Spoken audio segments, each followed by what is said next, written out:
My name is Danny Mulvihill, and you're listening to the Mind State Podcast. This show is all about unlocking our own next level of performance and human potential. Thanks for listening. Let's get it. Welcome back to another episode of the Mind State Podcast. Today, my guest is Elissa Gross. She is a licensed professional counselor whose eclectic client-centered approach to therapy prioritizes each individual's unique experiences. Over the years, she's developed expertise in a range of therapeutic disciplines, including art therapy, EMDR, and now, which we'll be talking about a lot, the field of psychedelic assisted therapy. So her journey began working with childhood grief, and from there expanded to adolescence, and also works with adults now. So this work has taken her through all sorts of settings, whether it be clinics, schools, treatment centers, and even private practice. So the focus has primarily been on grief and trauma, but specifically on suicide loss and suicidality. So making her an exceptionally compassionate person to those people in that type of pain. And she believes in the power of walking alongside her clients on the paths to recovery, recognizing them as the experts in their own experience. So, Elissa, thank you so much for being here today and jumping on this call with me to report a podcast and learn more about what you're doing. This is so exciting. This is really exciting. It's funny because I was thinking about how this came to be, and this is something that I really have been enamored with and fascinated by in the psychedelic world, is that these moments turn into something almost like cosmic. And, I was thinking about how we decided to do this, and it was just a moment of sitting next to each other on the bus coming back from the ayahuasca retreat in Costa Rica that we both attended. And, I was really fascinated by what you're doing. We started talking about the journey that I've been on. And I was telling you how so often we hear people's stories from a point where they've already been doing the work or been researching or become experts. That's who we want to hear from. That's who we want to talk to. But we don't often hear from people at the beginning of a journey. And that's where I'm at. I'm really still at the beginning of what feels like a monumental journey. But the fact that can come from that moment is something I'm experiencing a lot already in the psychedelic world. And so it's really an honor and exciting to be here talking with you. Yeah, definitely. And I can appreciate your point there about how the most, sort of random serendipitous moments can lead to much bigger things and lead us further down our own path. Mm-hmm. So let's just jump right into it and kind of get a little bit of your background and, what led you into, pursuing a license in counseling and then getting into EMDR and finally psychedelic assisted therapy. When did this journey start for you? And was it something you always knew you wanted to do? It was something I think I was actually pretty resistant to doing for a long time. I think in this field, like in many helping professions, I have a lot of friends who are teachers and nurses and doctors. I think it has to be a vocation. You have to feel called to it in some way. And I think for a long time, I really rejected that calling. It felt too much. It felt like taking on, I feel like I was constantly taking on other people's pain. I mean, I'm the type of person who will sit next to someone on a bus, and by the end of the bus ride, know their whole life story and parts that they maybe have never told anybody else. But I also really identify with the wounded healer archetype. And I, experienced a lot that ultimately led me into therapy as a client. And I think the transformative experience of realizing the power of being with people in their pain, and that I have that inside of me and have always had that inside of me, is what ultimately led me onto the path. And I think the psychedelic path has been also really interesting in terms of, I've been thinking a lot about, so I was at the Psychedelic conference in Denver a few months ago, and it was Wednesday, Thursday, Friday, and the Friday was the 1 year anniversary of one of my closest friends' suicide. And she is the person who actually introduced me to psychedelics, just, in a recreational setting, but because it was the only thing she found that consistently helped her on her mental health journey. And this was in our 20s. And I was extremely nervous and afraid of it at that time. I was in a very fragile place because of my own experience with trauma and grief. And I was really resistant to partaking because I thought I'm already so fragile. And I knew all the narratives that I think have been a big part of public discourse for a long time about these are dangerous, these are going to cause something, negative and out of our control and something you can't come back from. And yet here was this person who I deeply trusted who was struggling with a lot of what I was struggling with, telling me that this had a profound impact, the only impact on her mental health. And so ultimately I did begin to experiment very occasionally with psychedelics with her. Actually, I think I had really one experience, and then I didn't return to psychedelics for a very long time. But when she died, I was already several years into working with suicidality and suicide loss, and I was also undergoing some of my own treatment with ketamine therapy and MDMA therapy, and it just became this huge catalyst for me of this is the work that I want to do, and I feel a deep sense of tragedy that she didn't get to experience it in a legal therapeutic way. But here I am at the conference on her 1 year anniversary of her death. And I felt like there's no better way to honor her, first of all. And second of all, I feel like I'm in exactly the place I need to be at to make the difference I want to in the world. And now I carry her with me through a lot of that. So, I was, even in coming on this podcast with you, I was thinking about there's this professional world and this personal world. And for me, they've become very intertwined. But I think what I also love about the psychedelic field is that experiential knowledge is really honored and really valued. And for instance, when I completed my year-long training, we had to undergo ketamine therapy ourselves. We had to administer it, but we also had to experience it. And, I had some fear coming on here and talking about my own recreational and therapeutic experiences with psychedelics. But I wouldn't be here without it. And I think most of us wouldn't be here without it. Mm-hmm. And I think it's a new frontier of acknowledging that experiential knowledge is some of the most important knowledge that we have. We now have the research, we now have the science, but I have deep experiential knowledge that I'm carrying with me into this, and I think it really makes me who I am and has brought me to where I am. Can you elaborate on this concept of experiential knowledge and maybe contrast it to some other types? Sure, yeah. So when I was going to graduate school, I knew that I wanted to study grief, and particularly childhood grief. And why was because of what I've experienced. And so this is the wounded healer archetype, is that we are carrying our own wounds, but this has catalyzed into being able to be with other people in their pain and in their grief and suffering. And so I really dedicated myself to sitting with versions. We all have our versions of what we've experienced. I don't think anybody's experiences are actually ever the same. And I'm not a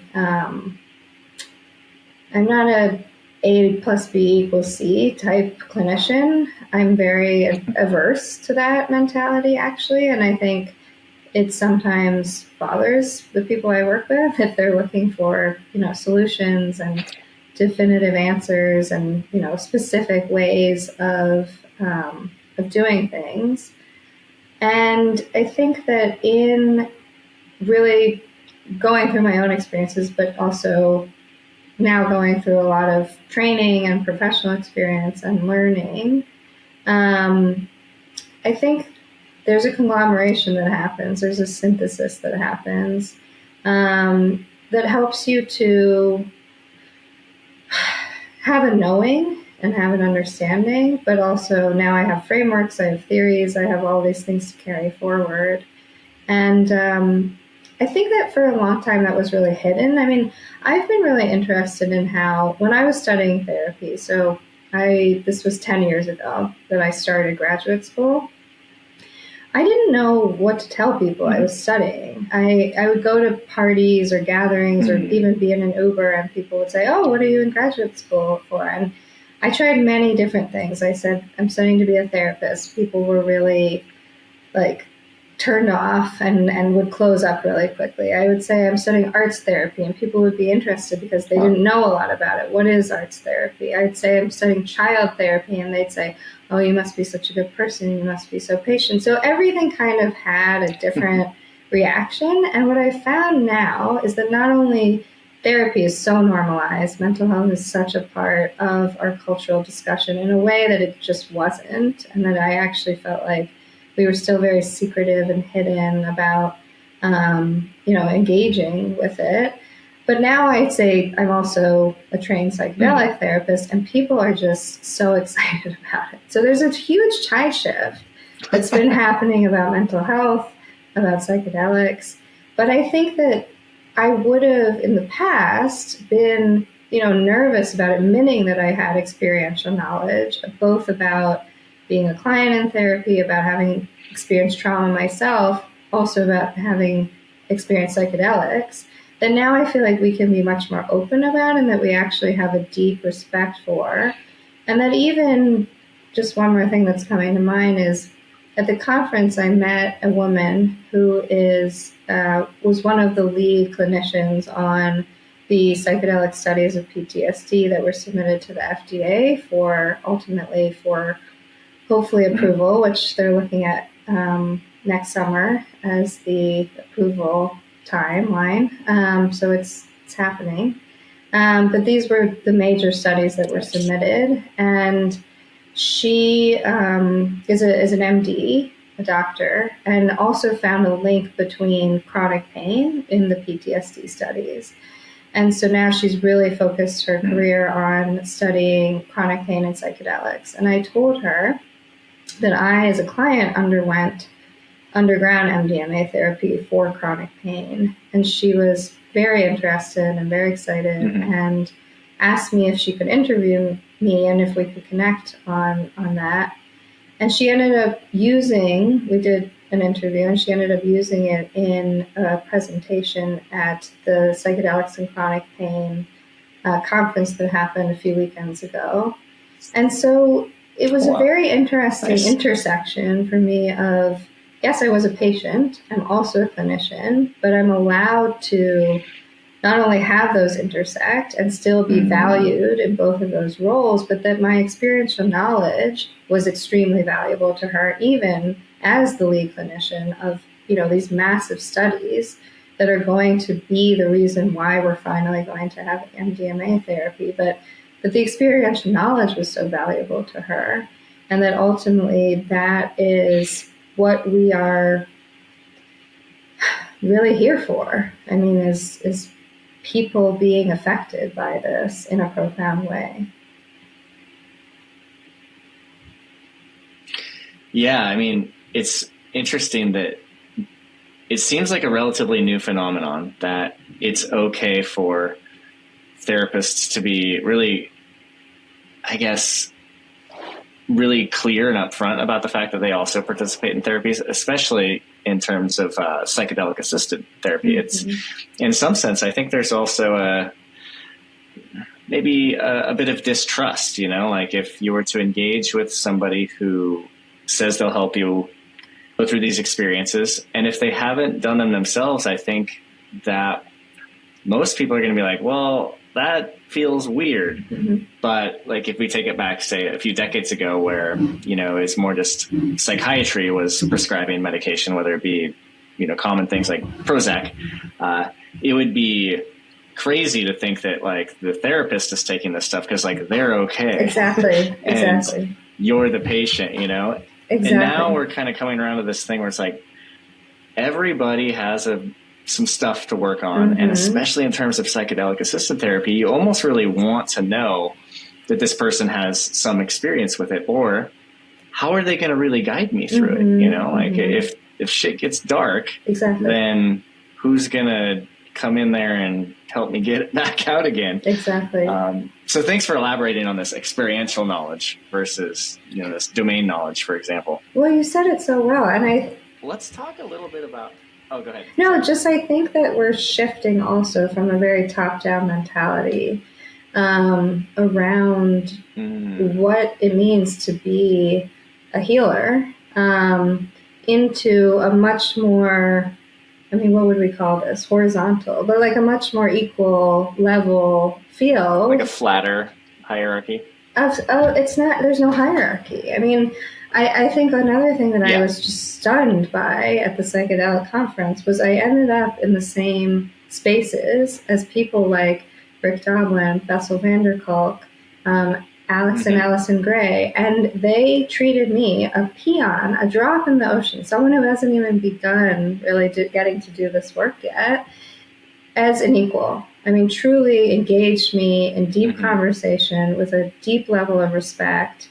And I didn't feel that in the field prior. And when I've gone to conferences or when I've tried to engage with people who are much more well established in the field, and I think, I wonder if therapy is changing, but I think the psychedelic world is definitely about we're all in this together, and everyone has value. And what I think was so cataclysmic for me about my story being told as a patient was I had kind of an identity crisis of what you're talking about, of like, what if my clients find out? Or, what if I am looked down upon because I've also been a patient? And I had to kind of come to terms with, I have a therapist, and we were talking about this, and she said, what makes someone an expert? What makes someone a master of something? And what came to me was Malcolm Gladwell's book, Outliers, and how he studied, people like the Beatles and Bill Gates, like what makes them who they are, what makes them so exceptional and so infamous. And one of the things he came up with was 10,000 hours of practice. It takes 10,000 hours of practice to be an expert or a master of something. And my therapist said, do you think you have 10,000 hours of practice of sitting with suffering, of sitting with pain? Like what makes, a Buddhist monk a master? Practice sitting with it, being in it. And so I think we're really deconstructing that now. And I feel really grateful because I don't think that I should have to be someone who has never experienced pain to sit with pain. I have experienced a lot of pain. That's why I'm able to sit with pain. Yeah, it's quite the reverse. It's like because of your experience with these, whether it be grief or trauma or pain, that qualifies you to better sit with others. Yeah. Let's talk a little bit about where you did the training, because we spoke about a little bit on this bus ride you alluded to in the beginning. But if you could go into just a little bit more detail on, where you focused on your psychedelic training and what that was like, and just any kind of stories along the way that really impacted you through the education. Yeah, sure. So I studied with IPI, the Integrative Psychiatry Institute in Colorado. And, everything has been online since the pandemic. And so they have been able to, have people from all over the world train with them. And so we had about 400 to 500 people in our training cohort from all over the world. and teachers from all over the world who are masters and experts in this field and in the field in general, which I think the people working on psychedelic therapy are truly some of the most brilliant people in the world, which also, I think we're just shifting the narrative so much about who is involved with psychedelics and what draws people to psychedelics. I mean, we have truly some of the top minds in the world working on this. And so I think the narratives about, it being for hippies and bums and, people who just want to get high is just like utter fucking bullshit at this point. Sorry, I don't know if I'm allowed to curse on this, but oh yeah. The point is, I was astounded by. Don't let anybody tell you what you're allowed to do. I really don't anymore. But I think that I was astounded by who I was getting to learn from and who I was getting to sit with. Not just these experts, but the people who were attracted to this work and the people who were training to be able to do this. One of the most profound parts for me was the ketamine experiential weekend, where we played therapist, client, and witness to a therapy session. We had a lot of psychiatrists and nurse practitioners in our group. And all throughout the training, which, we covered everything from touch in the psychedelic therapeutic experience, all the way to the multi-layered ethics of being with someone in an altered state of consciousness. We also studied MDMA, ketamine, and psilocybin, even though only ketamine is currently legal. So we will be the people who are trained for when MDMA becomes legal, hopefully next summer, and when psilocybin becomes legal, hopefully in the next 2 years. But the psychiatrists to me were utterly fascinating because all throughout the training, I kept saying, so what exactly is different between regular therapy and psychedelic therapy in terms of the therapy itself? Of course, like you're working with someone in an altered state, you're administering medicine, there's science behind it, there's medical aspects you have to take into account. But what about the actual therapy is different? And my teachers kept saying, I don't think we really understand what you're asking, but let's keep going and maybe you'll get your answer. But the ketamine weekend really solidified it for me because, first of all, I work a lot with grief and I just happened to get a grief client as my, practice client. But we were doing real therapy and real ketamine. But we were all therapists and people who had training. So we were bringing that into being the client as well. But the point is, even after doing the whole process, the preparation, the medicine session, the integration, one of my beloved teachers came up to me and said, okay, so now what do you think? How is it different? How do you feel? And I said, I'm going to be honest, I still don't fundamentally see the difference between psychedelic therapy and regular therapy. And she said, all right, now I really need to understand this. Like, explain your process to me. And I told her that I was working with a grief client and that I usually work with grief and that it felt like just being with whatever came up and honoring that and really just walking with her through the experience that she was having of grief mainly. And my teacher was like, oh, this makes a lot more sense now because psychedelic therapy is probably the closest to grief therapy that you can get in that, think about addictions counseling. Think about addictions counseling. Think about CBT. Think about, people who have major depression and go on an antidepressant. You're trying to get from A to B, and you're also trying to change something using something else. And psychedelic therapy is not about that. Even though we are using something else, which is the psychedelic, we're honoring whatever comes up. Then we say there's no such thing as a bad trip in psychedelic therapy. And there's no good or bad either. There's no qualifiers because whatever is coming up needs to come up and we need to be ready to honor and be with it. Now, the psychiatrists in that weekend all were astounded. They were all like, we've never experienced anything like this. We've never been with clients in this way. This is a totally radical new way of doing therapy.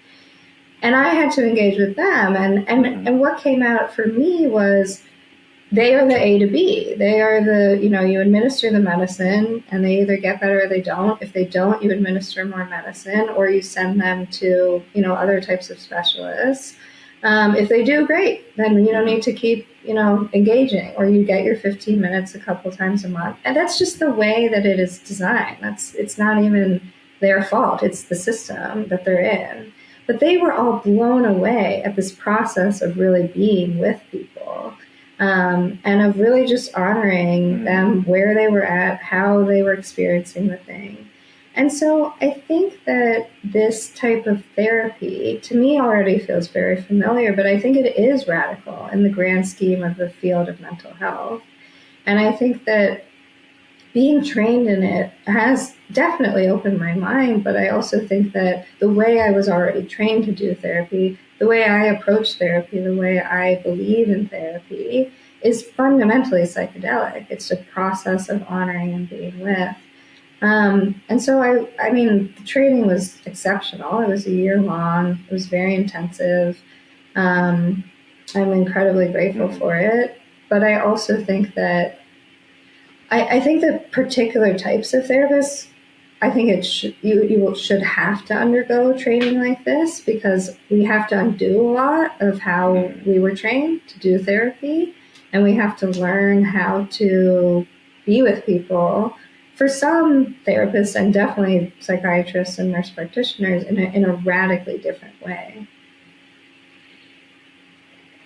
Yeah, I mean, one of the most, well, I guess with ketamine at least, like the duration isn't as different, from a typical therapy session that maybe lasts 50 minutes or something. Yep. And with ketamine, like the actual, psychedelic experience is really about, that long, not counting the kind of like uptake and like taper off.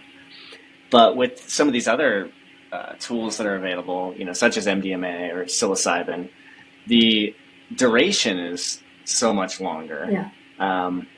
I'm curious how, in learning about this, how you're taught to kind of deal with, that much time to really have a person be able to be with a therapist. Because I feel like in a lot of ways, I haven't experienced, I have had very little traditional therapy, and I wasn't very good at it, to put it one way. There's no better path. But I suspect, well, no, I think the patient plays an important role in like how effective the outcomes are. And perhaps we'll dig into this a little bit, but sure. I suspect that even if somebody's like committed and going every week, that it probably takes a while to even get yourself in the mindset of, okay, I'm going to go in and think about this. And a lot of times you're probably getting there right about the time as the session ends.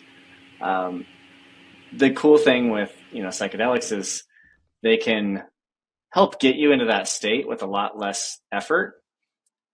And, in the case of some of these other medicines, you'll stay there longer. Did you cover this, and how do you think about this in your own practice? Like having, say, a 2 to 4 hour window of time that somebody can really work through something, and how that contrasts with a typical therapy session of an hour or so. Well, I love this. You've brought up two, to me, really, really deeply important points that I think I've learned in this process. One is the concept of time, which sounds ridiculous, but it's not. And the other is process. So the time, this is where I'm extremely grateful that I underwent psychedelic therapy myself. Because, so for me, ketamine therapy, being under ketamine, yes, it lasts 45 to maybe 60 minutes. I felt like it was 7 hours of time. I felt, when I was under the ketamine, I felt like this is an entire day of my life, or maybe even lifetimes. I experienced things, and I saw things, and I was able to access things that really felt like time just stretched and stretched and stretched. And, when we when we experienced ayahuasca, I mean, I had this sense of time being infinite. I mean, I knew we were only there for a contained amount of time, but time felt like it was just the most infinite experience that I've ever had. With MDMA, I was under the medicine for 7.5 hours, and it felt like 45 minutes.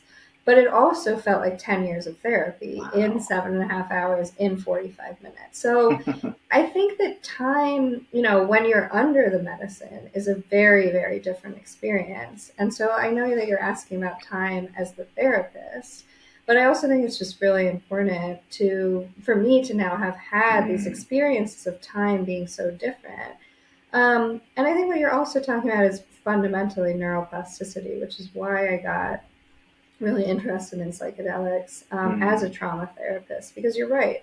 I think that now that I've been in private practice for 5 years, now that I've worked with people who have experienced trauma for 10 years, I've seen that a lot can happen in that time, but it can also take a very long time for that to happen.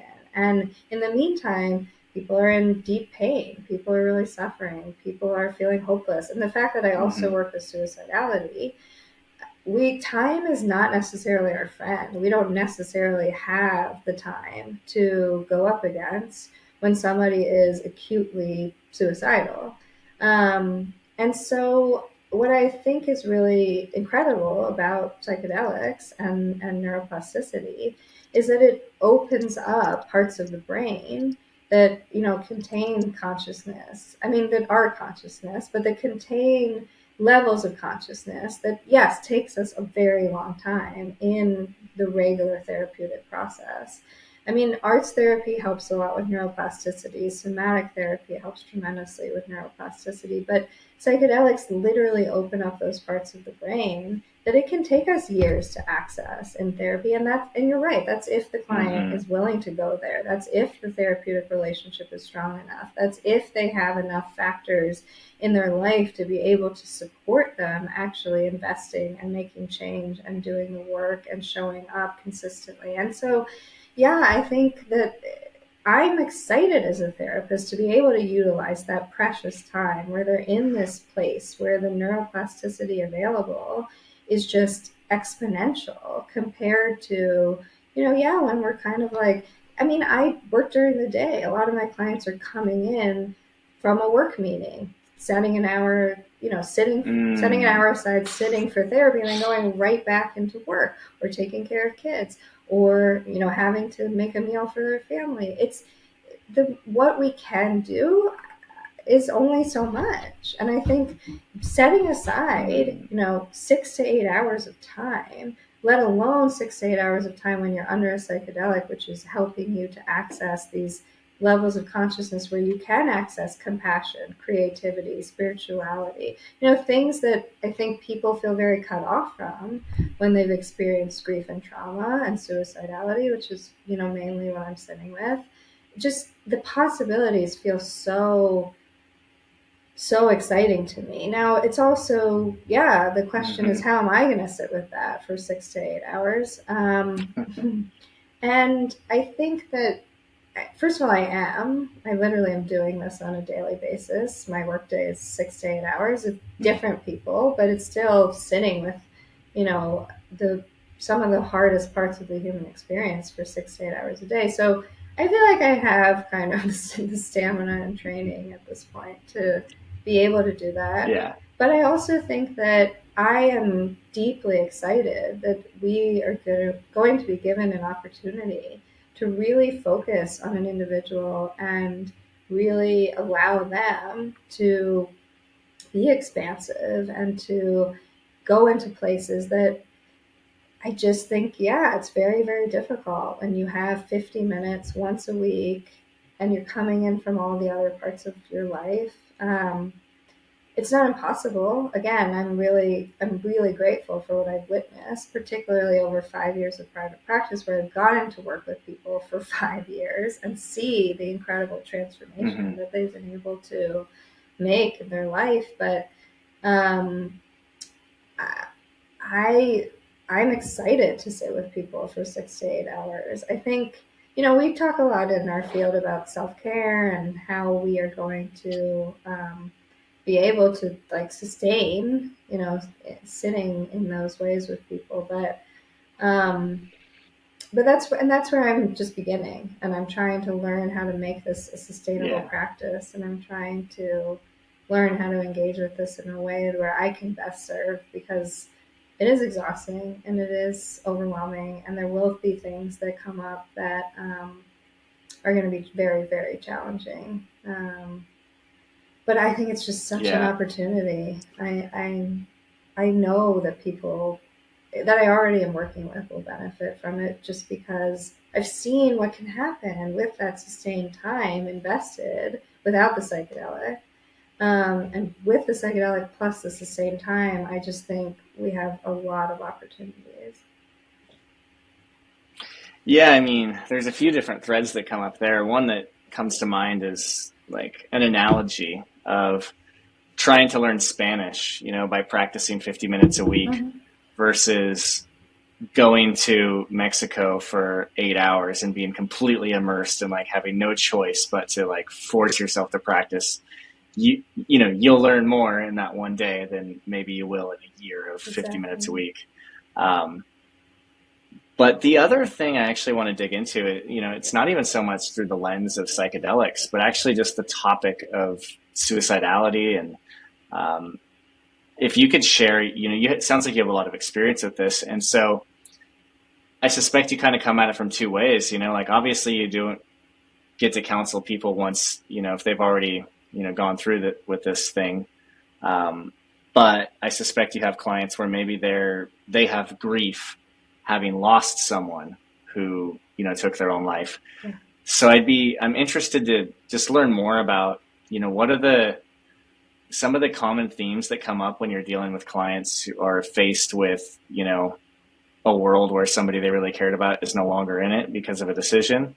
And then also when you're working with clients who have expressed that they have this thing they're struggling with and that they're considering, hurting themselves or taking their own life, what are the themes that come up, and what are the ways that you try to go about like helping either of those persons come to see things in a different way, to, either stop feeling like they want to hurt themselves in that way, or accept that it's happened and, somebody's gone, and like how they can get back to their own life. Yeah, so I do sit on both sides. I sit pretty much equally with people who have experienced suicide loss, with people who have lost loved ones to suicide, and with people who are suicidal. Mm-hmm. And it's a really interesting line to straddle. And I think it's really informed how I sit with both. I mean, sitting with the people who have lost their loved one to suicide directly informs how I sit with suicidality, and vice versa. And so I mean, I would say, first of all, that I see suicidality as not something to fear. And this field really is extremely pejorative and extremely criminalizing, frankly, of suicidality. Mm-hmm. And I really don't buy into that. I really just think that's the exact wrong way to treat people when they're experiencing suicidality. And I think it's permeated into, no, I don't think it's permeated. I think it's inextricable from the way we look at it culturally, from the way that many people were taught religiously. I mean, the first suicide loss client that I ever sat with was raised Greek Orthodox, and her sister killed herself in their early 40s. And one of the first things that she said to me was, "I can't handle the fact that my sister is in hell." And I had never conceptualized that. So I said, I don't know. How do you know? How do you know that? What do you mean? Where's that coming from? And she said, "Well, she's a murderer." And I said, again, wow, I had not conceptualized it that way. And she said, "Well, she murdered herself. She's a murderer, and murderers go to hell." And it was a really striking moment to me, in that this conceptualization of, sure, for many people it can be a violent death, but this conceptualization of it being linked with criminality, of it being linked with, somebody's eternal soul being damned, was really jarring to me. And I think that it's permeated into how we're taught to sit with suicidality. And I absolutely refuse to do that. I think of it as something that, I call it a passenger. Like, I use the analogy a lot that we're in a car and we have to think about who's driving the car, and we have different parts to ourselves. And so maybe, like, in the back seat is grief, or maybe in the passenger seat is trauma, is depression, is anxiety. But I think with suicidality, it's a part that takes the wheel, and I think it's a part that gets into the driver's seat and tries to drive us off the cliff. But it's not us, and it's not something that, I think when people are suicidal, or I know when people are suicidal, they feel like it is them, and so they have to kill themselves off, and that the pain is inextricably linked to who they are, and the only way to get rid of the pain is to kill themselves.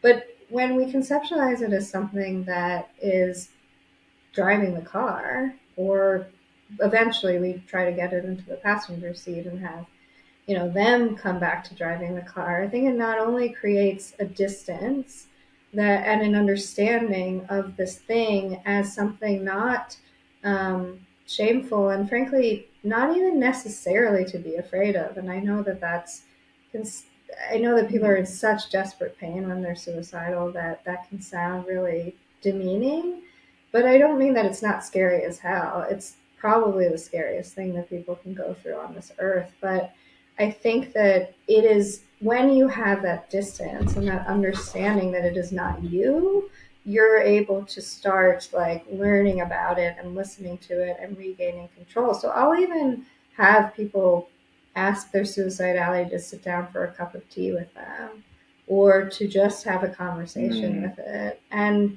what we often find is that it's some part that has experienced such profound pain, or that is trying to tell something really, really deeply important the person has not been able to cope with, or tried to ignore, or covered up in different ways. And just having it finally be listened to is often enough. And yet in this field, we're told, if someone tells you they're suicidal, you got to call the authorities. You got to call an ambulance. You got to get them hospitalized. So what are we doing when we're having people tell us this, and then immediately, reacting in this way? We're telling them it's not something that can or should be talked about. And I just have experienced the exact opposite, and making a space.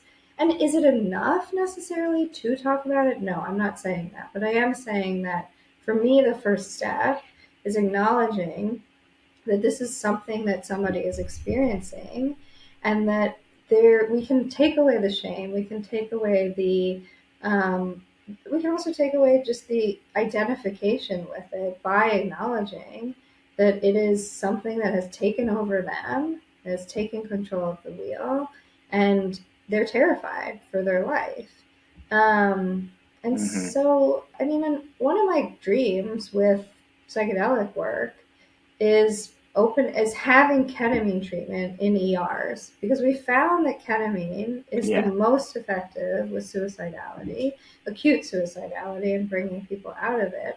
But what do we do when people, when we call the authorities and people get sent to the ER? They get medicated. They get, again, I feel like maybe criminalized in that sense isn't the right word, but they are locked up. I mean, there's a lot going on that is really, that is frankly demeaning to their humanity and to their experience of this thing that they're terrified of as well. And I would love for people to have something that can, first of all, actually help them, but second of all, that can open them up to a place where they can sit with this terrifying thing, instead of making them feel like they've turned into a monster. And what do? You want to kill off a monster. Yeah. I mean, the first thing that comes to mind there that I think really strikes a chord is how, and I'll use your phrase, like that we do sort of criminalize these ideas. If we find that somebody may be suicidal, the response sometimes can be one of punishment, or at least that's likely how it's experienced, rather than one of reward, in the sense of like, wow, I'm so grateful you told me. Let's make the focus being, you sharing this with me should be positive. Like, how can we help you and support you? And it's tough, because like many things that are uncomfortable to talk about, like say human trafficking, for example, especially of children, it's just so horrible that we're afraid to face it and like deal with it as a society. We're just like, no, like I can't think about that. It's too bad. And because of that, it persists. And I think suicide gets the same rap in a sense. Like it's just so difficult that we don't know, we're not very well attuned to dealing with it. And it can be so serious that sometimes we're like, I have to do something, like I have to call an ambulance. And sometimes, to be clear, that might be the right answer. Yes, sure. But it can't be the only answer. We have to, I think, make sure we're, just showing the person some love and whatnot. The other thing I want to ask you about is when you're working with clients who are dealing with the grief, I anticipate that a lot of times they can't comprehend it. Like they don't get it. And I'm interested to hear it. Well, first of all, if you think it's valuable to help them understand what that person might be going through, and then like how you help them get a sense of what it could be like to feel this way, to feel so horrible that the best answer actually sounds like, suicide.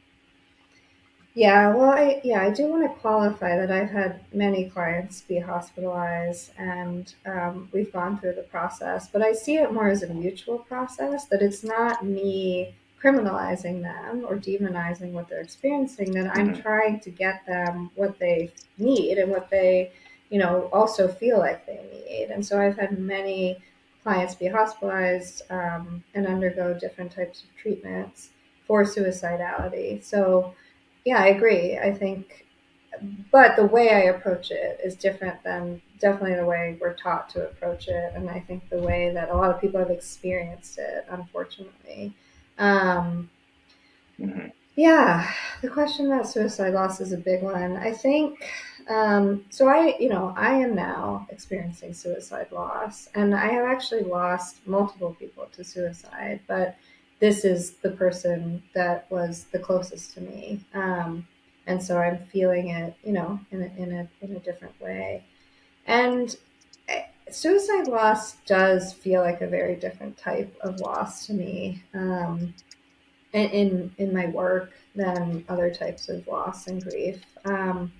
There's sort of a different trajectory that it takes. Not that I think that the stages of grief are, what people necessarily go through, but I think that even getting to that point, if you are going to go through the stages, takes a lot longer, because that questioning and that complete shock that often comes up with suicide loss takes a lot to get through before you can kind of even get into the grief itself. And so I've worked with clients who it was a full year before they even felt like they were experiencing grief.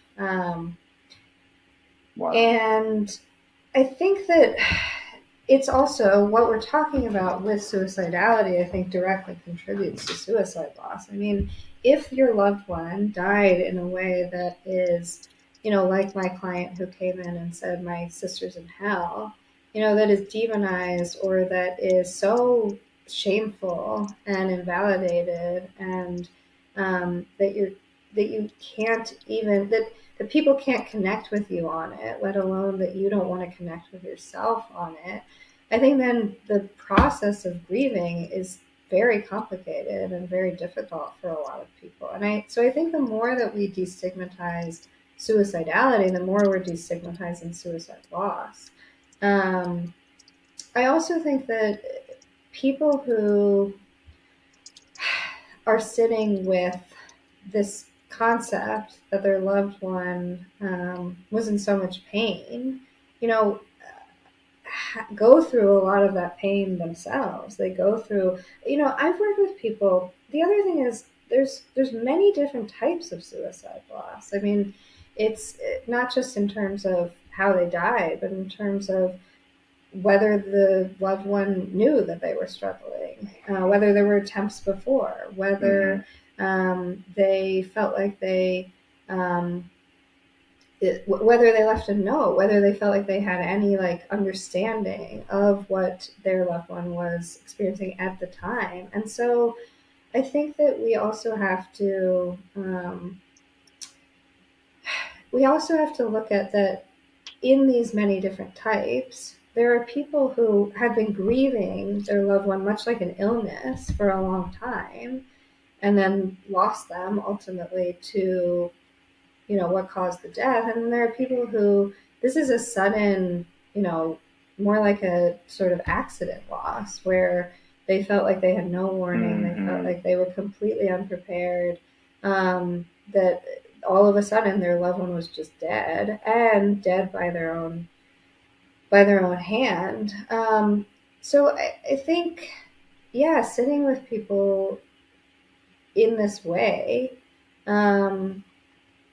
is a process where you have to honor their own experience of the pain that the person they loved was in, and honor now the pain that they've taken on and are experiencing. And it's multi-leveled in a lot of ways that I think, with grief, you could experience, again, like a loss from an illness where you had to see the person suffer. You had to see the person fight for their life. And sometimes there's some relief that they're not fighting anymore, that they're not in pain anymore. And sometimes I experience that with suicide loss. Sometimes I don't. But I think no matter what, I think your question about them understanding the level of pain is also really varied. Some people feel like they have experienced the pain because of the other person, and some people can never feel like they can conceptualize that level of pain because they can't conceptualize being suicidal. And so,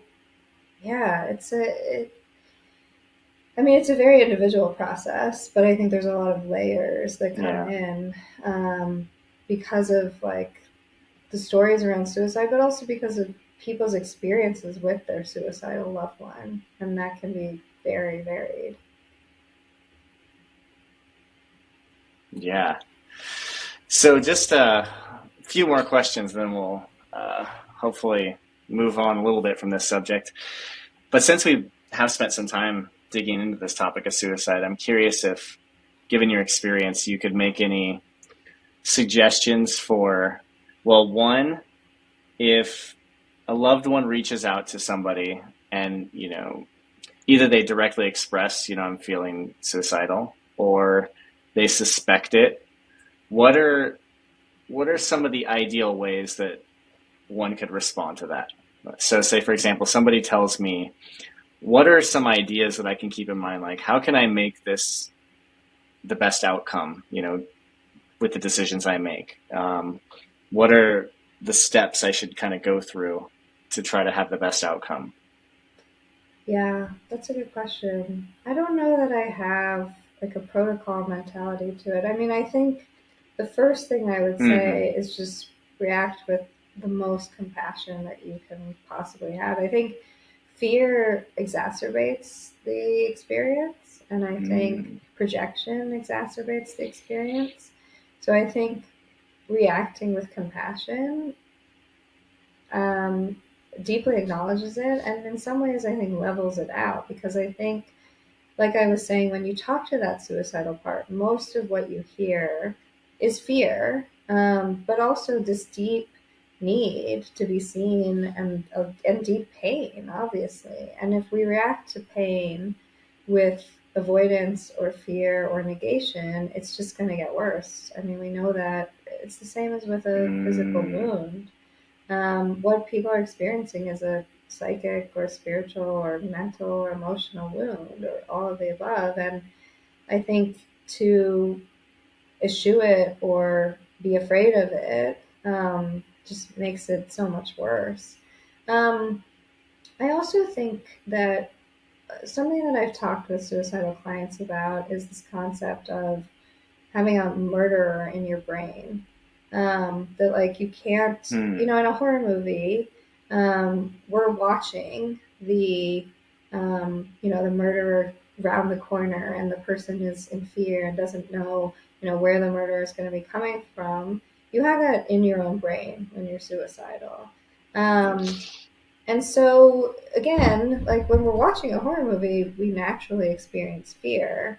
The person is also experiencing tremendous fear. And I think that, again, fear matched with fear is going to become, it can become explosive. It just exacerbates it tremendously. And so I think I would say compassion is the first step, but I also think managing your own emotions. I think we don't talk enough about, like, people getting help to help people in their life. And so I think that if you are, loving someone who is suicidal, you need a lot of support of managing those emotions so that you are not, projecting and potentially exacerbating their experience, not consciously, not because you don't want to be helping them, but I just think that it's such a delicate and tenuous place for the person to be in, that we really have to, like, manage a lot of what they're taking on around them. And then I would say, kind of the traditional things, like encourage them to get help, encourage them to find ways to express what they're going through. I think what you said earlier about, like, yeah, we need to seek out help a lot of the time because these are the institutions that we have. I'm not devaluing at all. I think that when you're in that part of your brain that is trying to murder you, reminding people that there are ways to get support, get relief, get help. It sounds like cliche, but when you're in that part of your brain, I really think that you don't know anymore, and you don't believe anymore what is possible for you. And then I think that I just think the final thing is like allowing them to voice their experiences. And again, I don't think that everyone can hold that. I don't think everyone should hold that. So finding, there's peer support, there's therapists, there's now, like, a ton of resources. I even follow some people on Instagram who have experienced suicidality themselves or have worked with suicidality, and talk about it, and have made workbooks and made different arts offerings and different things that people can engage with. Do I think that's necessarily enough? I don't know, but I think it's definitely something that we've never had before, and something that is really profound, actually, and that this is, like, probably the loneliest thing you can go through in your life. And so I'd say, like, being there, being resourced, and being compassionate is the best place to start, for sure. Yeah. I mean, I think the part I love the most about that is just to respond with as much compassion as possible. And then if you do that, the decisions made from that point of compassion will hopefully produce the best outcome, whatever that may be. A few times you have alluded to, these people having different parts of themselves. And so this is, talking about internal family systems. And I guess what I'd like is if you could just sort of give a quick, 2 to 5 minute explanation of what this IFS model, how it functions, because it's such a powerful framework. And like, I'm listening to a lot of what you are saying, and it's really clicking for me, but I think it's because of just the baseline knowledge I have of IFS, and it helps a lot to think through these like struggles that we can go through. Suicidality just being one small, I guess, challenge that somebody might go through, where being able to look at it through the lens of IFS really can help shed light on it. And so I think you probably have a better ability to explain it than me. So if you wouldn't mind just kind of like a quick explanation of IFS, and then we'll go from there. Yeah, I mean, I'll give a disclaimer that I'm not officially trained in IFS. I'm beginning training this fall, actually, because I just want to keep adding and adding and adding. And I do find IFS incredibly profound. And we did get trained by Dick Schwartz in the psychedelic training, but not, in the exact model that is now, the certification. But all of that is to say that I think that for a while, you have to also look at sort of like the trajectory and history of the therapeutic field. And, I don't know that you would know that unless you were studying it, but I've had friends come to me and say like, oh, I found this therapist on Psychology Today, and they say they do this and they're trained in that. And I don't know what these things mean. Like, what should I be looking for, and how should I be interpreting it? And I think what is so profound about IFS is it feels like sort of the ultimate, simultaneously like conglomeration and yet culmination. Maybe that's not an end yet, but like conglomeration and culmination and synthesis of sort of like a very long history in the field of, starting with, if we look at Freud, like very top down, very expert driven, very like, parts in the sense of like the ego, the id, the superego. Then Carl Jung sort of expanded on that in the sense of the collective unconscious, taking, dreams and different sort of experiences and really, making, like, helping synthesize them into the whole person. Then I'm going to like jump very far ahead, but someone that I have been really profoundly affected by is Carl Rogers, who, when you read out that I am a client-centered therapist, this was really the transition to walking alongside clients and really seeing them as the experts of their own experience, treating them with genuine unconditional positive regard. And that now doesn't seem that, what's the word I'm looking for? Like, it just seems obvious. I'd have to just say. Just like groundbreaking. Yeah. Thank you. It does not seem groundbreaking now. But at that time, if you look at, the way that patients had been treated and the way that therapy had been done, it was groundbreaking. And so I think all of that, and now postmodern therapy, there's narrative therapy where it's really about the stories that we've internalized and the stories that we tell ourselves. Feminist therapy.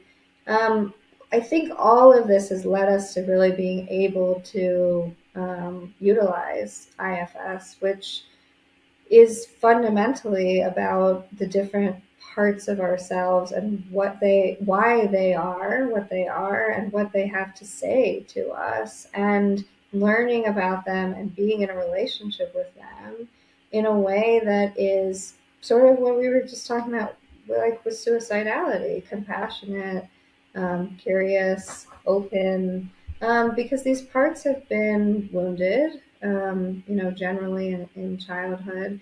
And I like to think of it, and I like to use this with my clients a lot, sort of in two ways. We can think of it like as a boardroom or as a classroom.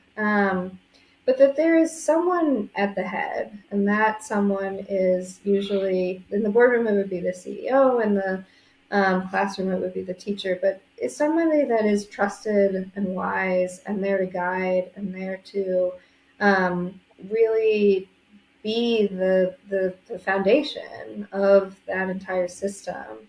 And then, let's continue with the classroom. We have, the kid in the back who's really quiet and withdrawn and drawing and, in their own little world. We have the kid who's acting out and throwing a chair and throwing a tantrum. We have the kid who is the class clown, and all of those kids are parts. They're different parts of us, that the teacher is there, and the teacher is the self, to help, guide and help them learn and help to understand them.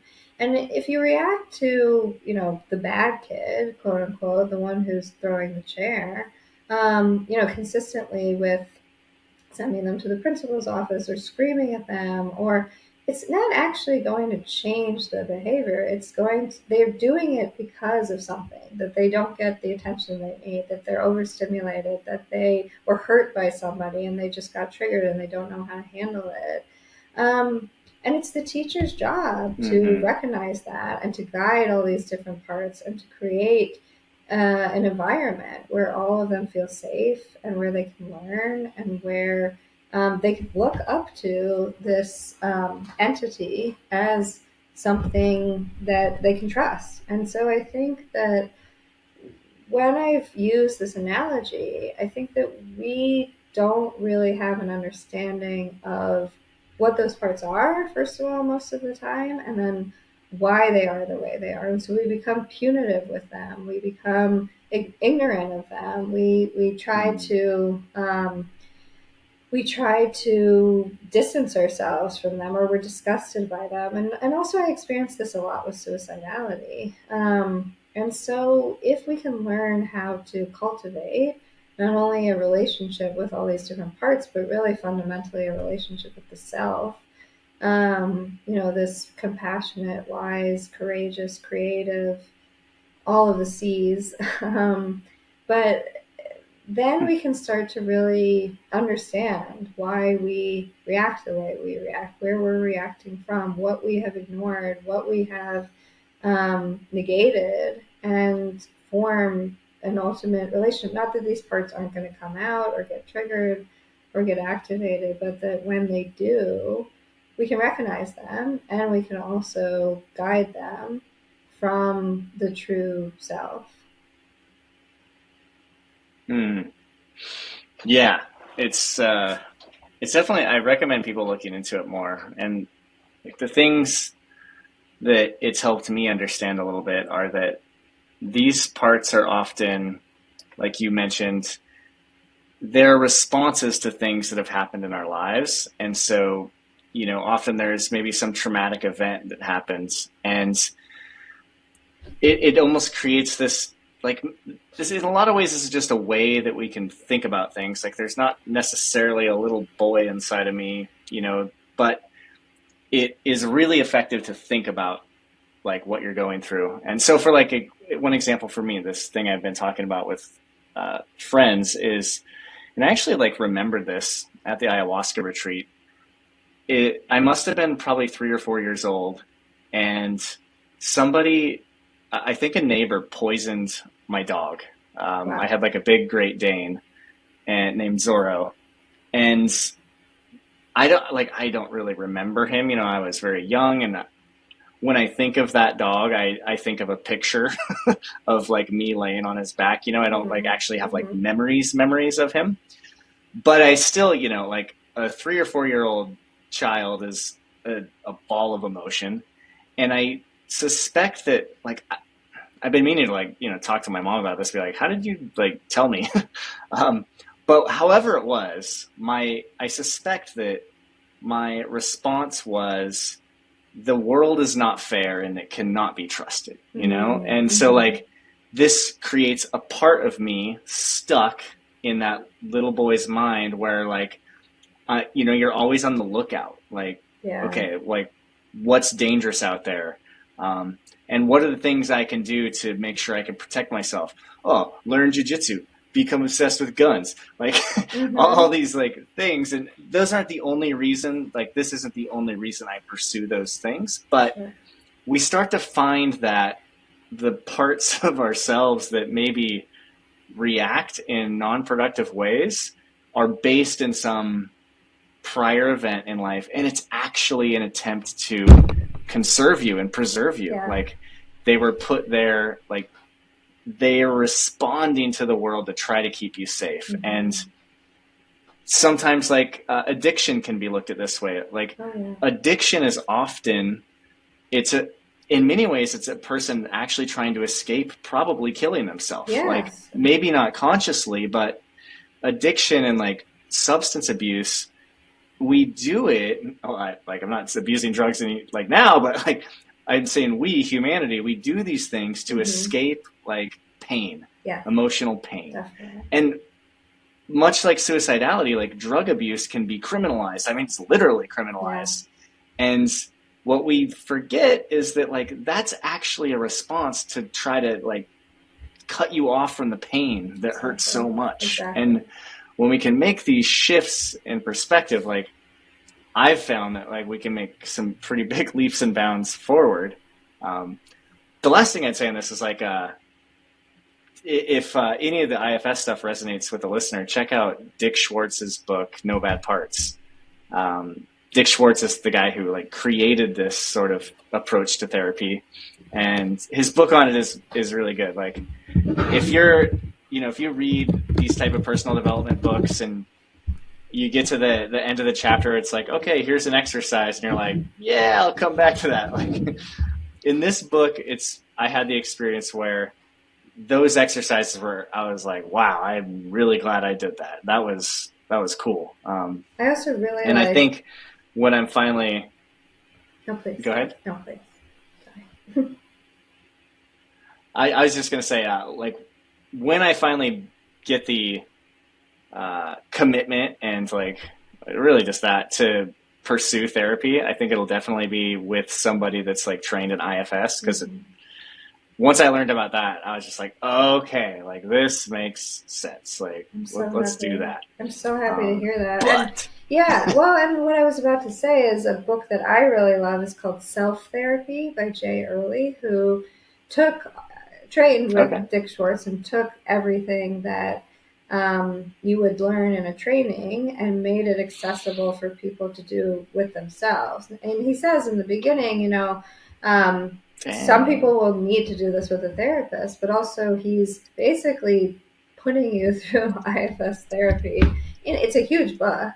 But I think the fact that this is also such an accessible form of therapy, and you're right, that it sort of resonates so quickly. I've seen it just make, I'm not trained in it yet fully, but even just the beginning of introducing people to it or walking with them, like I've walked with certain clients through the self-therapy book, has been so profound. And I think that, something I was thinking about with coming onto the podcast is that information, and especially in the top-down model of therapy, used to be so closed in and so like inaccessible to people. And I think that IFS is not only so accessible, but the fact that this book exists where you can really walk yourself through the process, is not everyone can go to therapy, or not everyone is ready for therapy, or not everyone can afford therapy.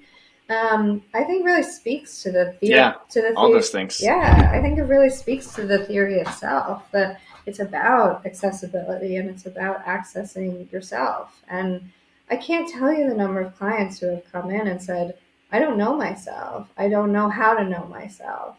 And so, this is a really profound place to at least start, let alone to have a concept that there is a self. I think for some people is really revolutionary because they've been in pain for so long, or because of what they experienced and what they internalized because of those experiences, or because they experienced something so young that it, founded their neural pathways. It became the foundation of how they literally saw the world. I think that even just the concept of self for a lot of people is really revolutionary. But Yeah, I found self-therapy to be a really accessible, beautiful way of engaging with a process that I think has been so, contained to going to therapy and finding a therapist and making sure you do that. I think there are many ways to do it, and I think IFS is brilliant and definitely one of them. Ayahuasca is another. Yeah, I'm glad you recommended that. Yeah, so bringing it back to, ayahuasca and psychedelics in general, one segue into that, and the way that I think about them a lot lately is I I feel like psychedelics, I'm personally like pursuing them in terms of assisting therapy in the context of trying to get me ready to actually do therapy.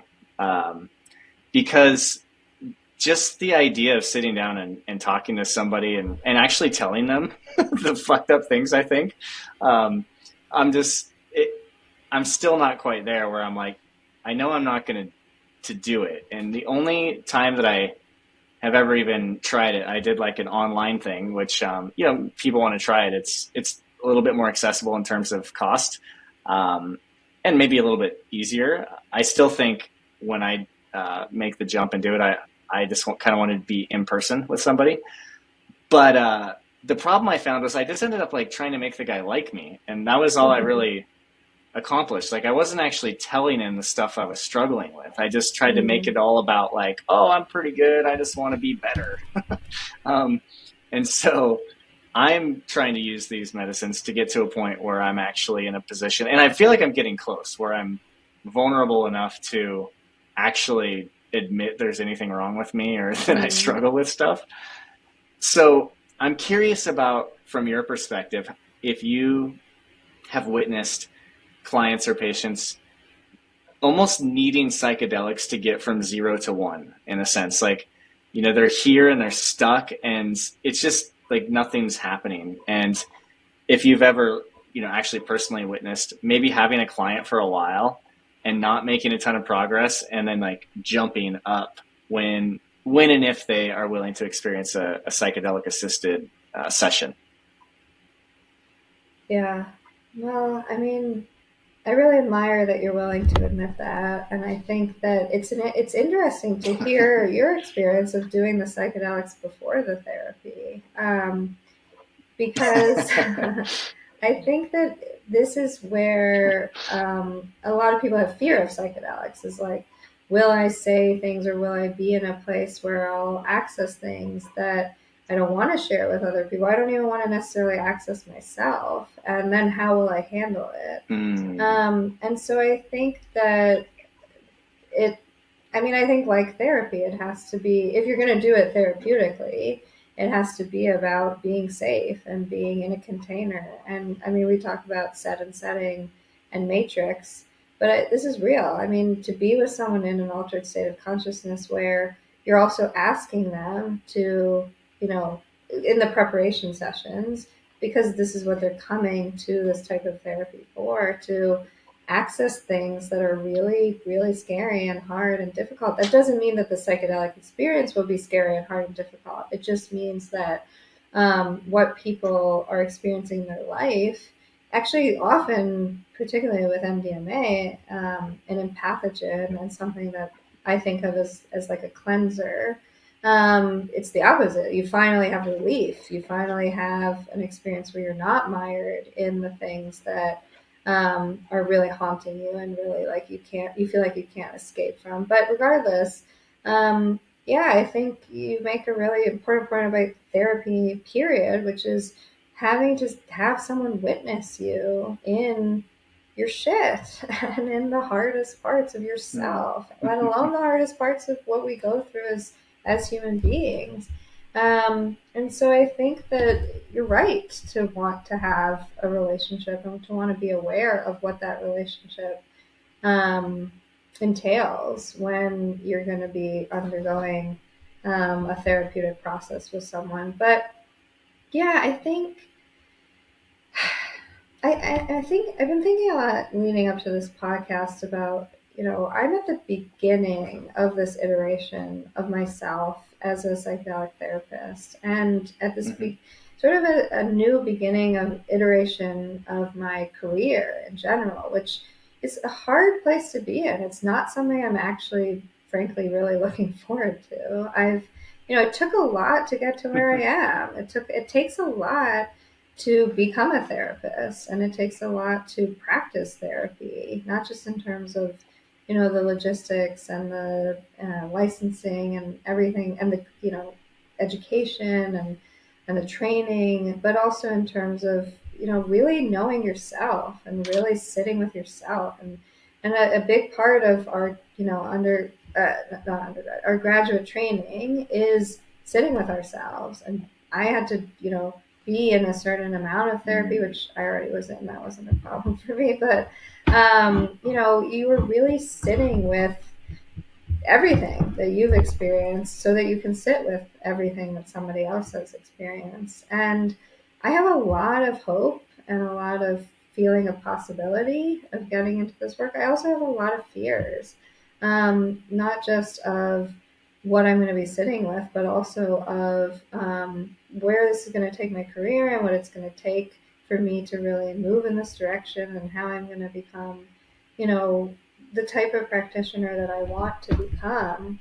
And so, yeah, I think that what I think we have to acknowledge is our shared humanity, and the fact that we are opening up parts of ourselves as clients, but also that as a therapist, I have had to open up parts of myself to be able to bring them into the light, and to be able, therefore, to have them be seen and to hopefully heal them. And the witnessing part is where I think there's a huge difference between recreational psychedelic experiences and therapeutic psychedelic experiences. Because, set and setting is the obvious thing.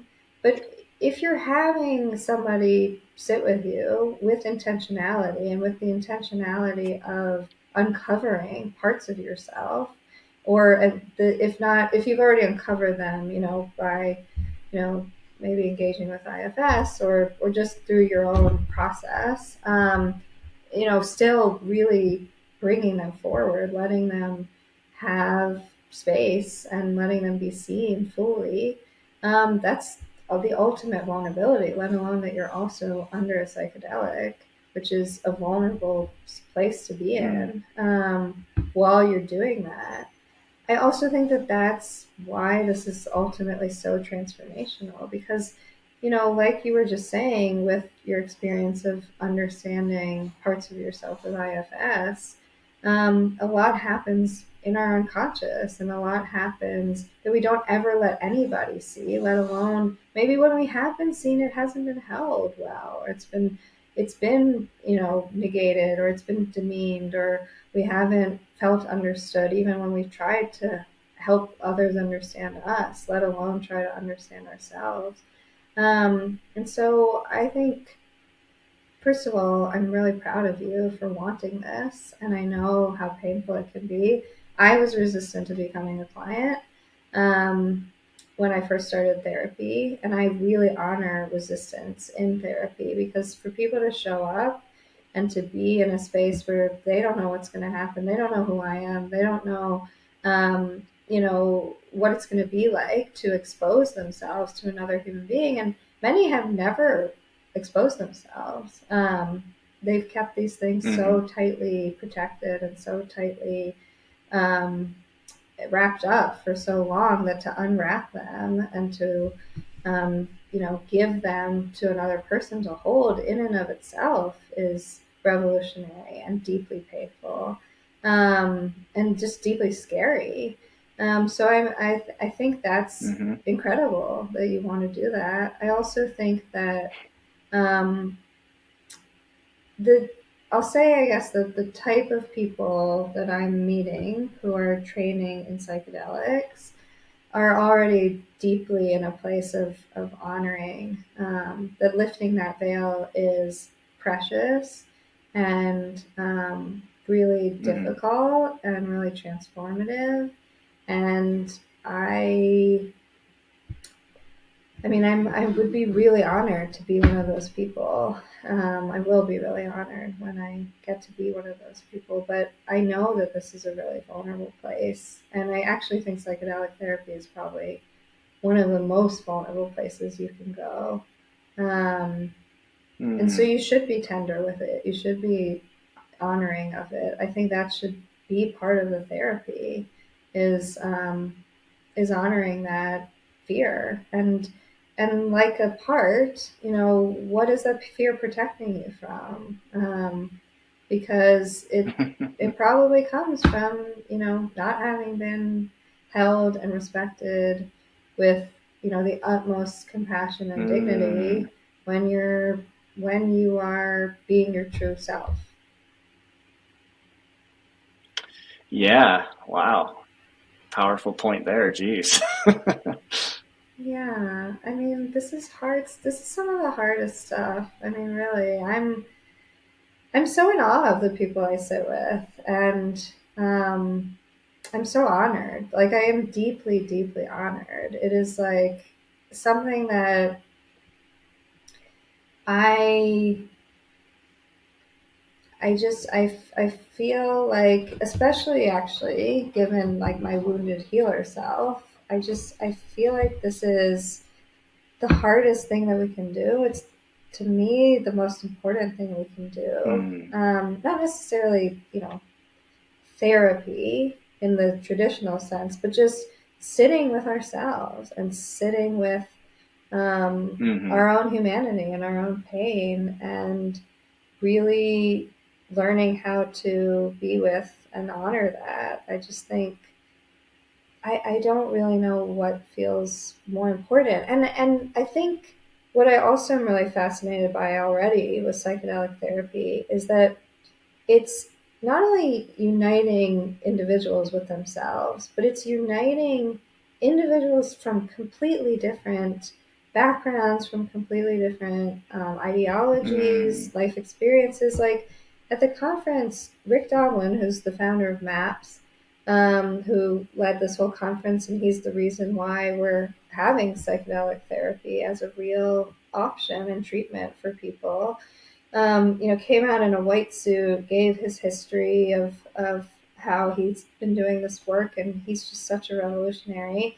Right after him came Governor Rick Perry from Texas in a black suit, acknowledging that he's the Right. complete opposite of Rick Doblin, but that this is Mm-hmm. where they meet, that this is so transformative Yeah. for something that's really very dear to him, which is PTSD and veterans, that he is fully on board. Mm-hmm. And I think, to me, if we can look at those externals of how it's already unifying, there was an article about how Dan Crenshaw and Alexandra Ocasio-Cortez, this is like the one issue they're like coming together on. If it can unite people, Right. from such separate ideologies and life experiences and sides of the aisle, etc., then think about what it can do for those parts of ourselves internally that have we've been in conflict with and that we've had such a difficult time living with. And again, that's where I really have so much Mm. respect for when people acknowledge their suicidality, because it's acknowledging that there's parts of themselves that they just don't know how to live with, or they feel like they can't live with, or that have caused them so much pain that they can't live with anymore. And I think this is a unifier, not just psychedelics, but I think the process of coming together with all these parts of ourselves. But it's also deeply painful and deeply hard and scary. And I honor all of that. Yeah. I mean, it's tough work, and on the same token, or I'd say that I think you also deserve to be honored for pursuing the work, because as you've expressed a few times, like you feel like you're at a bit of a juncture or a Mm-hmm. milestone in your own like career, this being sort of the next level that you're embarking upon.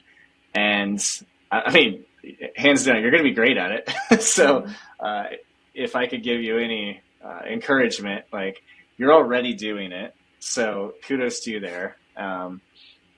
You've done the training, you already have done private practice work, and here we are talking about it.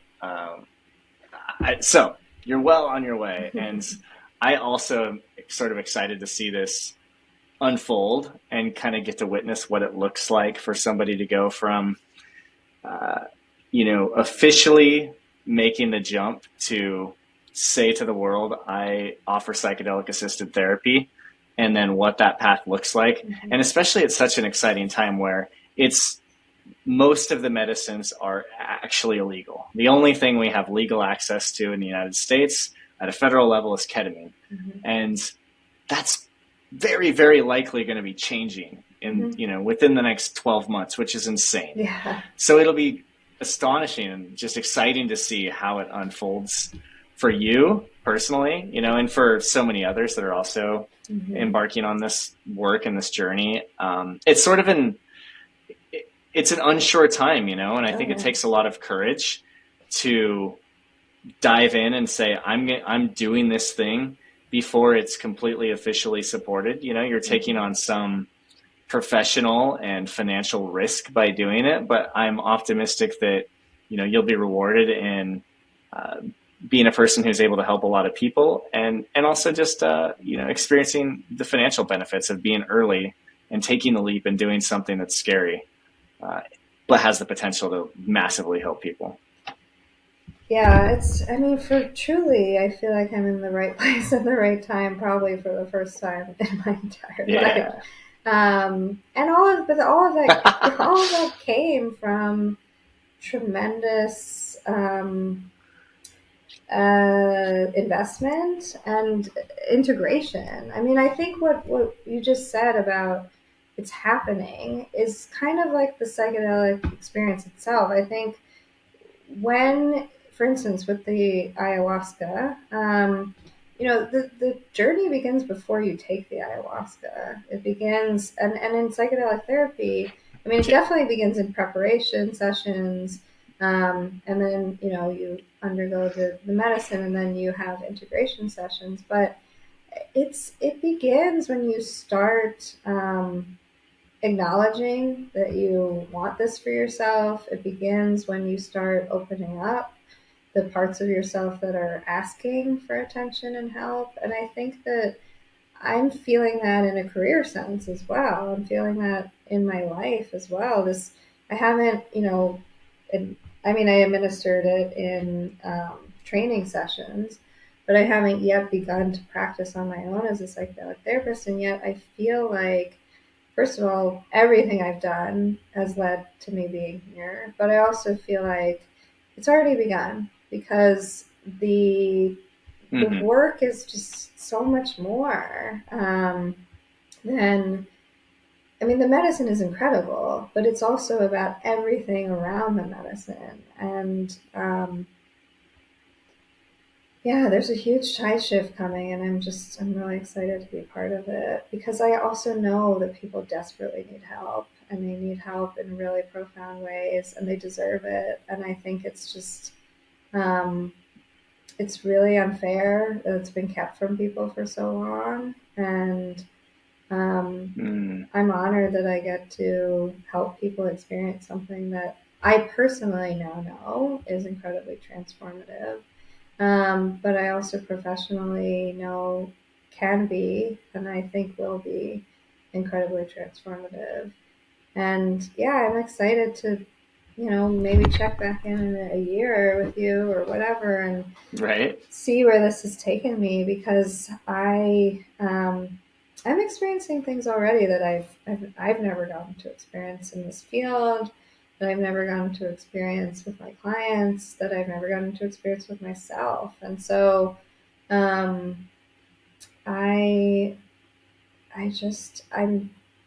possibilities just feel palpable to me at this point. I'm ready to jump in. Good. Well, then on that note, what are some like socials or website or anything like that of yours that you could share so that anybody listening along can start to follow you on this journey and get the information from you that you're sharing? Sure. So I've been off of socials for a while. That's So not for the worst. I think but I used to follow and be really interested in a lot of people's work. So maybe I can email you some and then, you can Yeah, for sure. link them. And then I actually have been like very, not underground, but very like, I don't know. I don't really market myself. So I have a Psychology Today page. I'm going to start working on a website and a LinkedIn. Nice. I think one thing that I've really been honored by is how organic my experience with clients has been. I really feel like the people who need me have found me, and the people who I feel very called to work with, I have been um, been found by. So I think this is Yeah. something I'm exploring actually, because I have a very complicated relationship with social media. But I think Yeah. there's a tremendous amount of good potential. I don't think I've fully tapped into it yet. So I think I'll email you that and be like intentional about it. Yeah, that absolutely works for me. Then on that note, I guess I'll ask you the same question I ask everybody at the end of this, which is if you could change one thing about, like, usually the way I phrase it is if you could change one belief in everybody's minds, just at the snap of a finger, or you have one wish, but the wish is you can change this one belief that everybody across the globe has, what would you choose to implant in their minds and why? Ooh. Mm.